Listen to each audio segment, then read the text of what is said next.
oil and coal, reinvent and transform them, and reimagine a greener, cleaner India. We must not forget the energy shock of 2008, which taught not of making, but must remain as a reminder of how India's health and prosperity is and will be dependent on energy security. 82% of our oil today must be imported.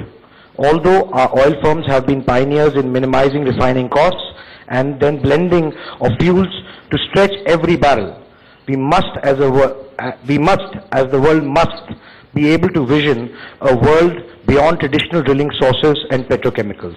With a global best, and we are now leading to a global solar alliance. The cost of a unit of solar in India is set to touch rupees 1.5, the potential to be cheaper than coal for the first time.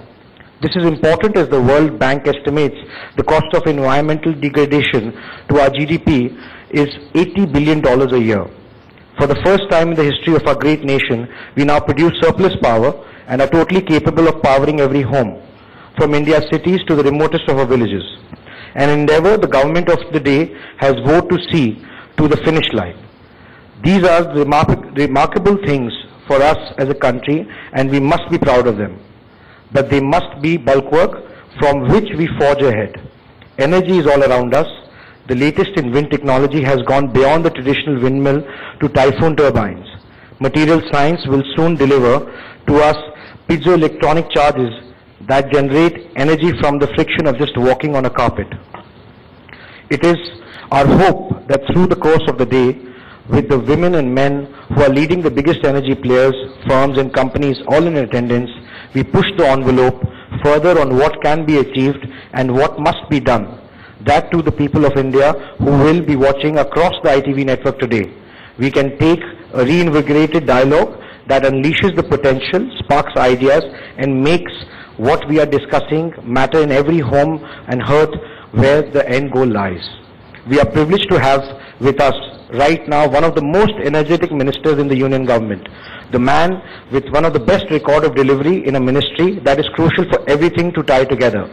His ability to deliver roads and highways to the people of this country has resulted in doubling the amount of tarmac we put down per day, connecting India's towns, villages and cities. Mr. Gadkari, we welcome you, sir, to the Sunday Guardian NewsX Energy Conclave and look forward to an engaging session with you. I hope the conclave today will be fruitful in putting together the best of India's governance systems and industry in charting a path for the future. Those are the goals of the nation building that all of us at the ITV network are committed to. Have a great and insightful day ahead. Thank you very much.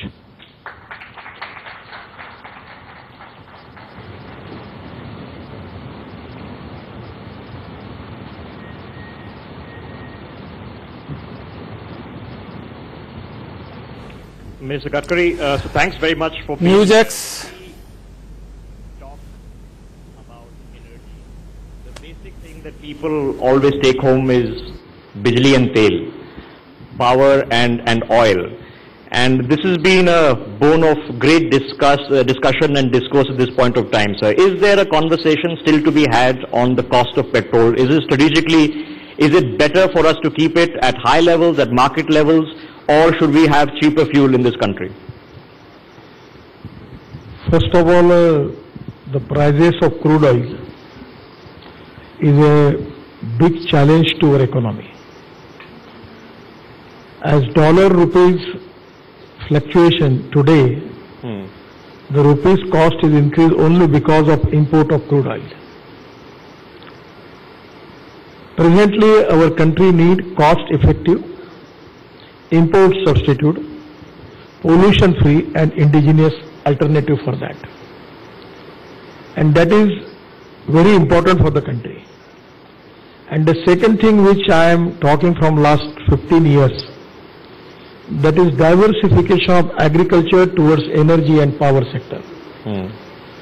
We have agriculture production is surplus, milk surplus, wheat surplus, sugar surplus, dal surplus, everything is surplus.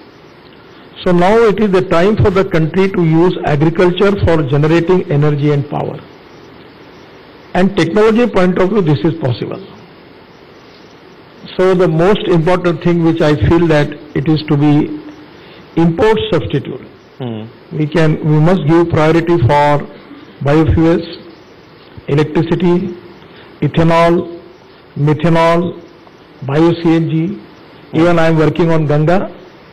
We have 200 projects, at least 125 biodigesters. And today we have received a report from Indian Oil, and already it is a proven technology, that we can get methane from that sewage water, bifurcate methane from CO2, we will get bio-CNG, and we can run thousands of buses on bio-CNG. Then we can make bio-CNG from wheat straw, cotton straw, rice straw, from any bagasse. It is possible.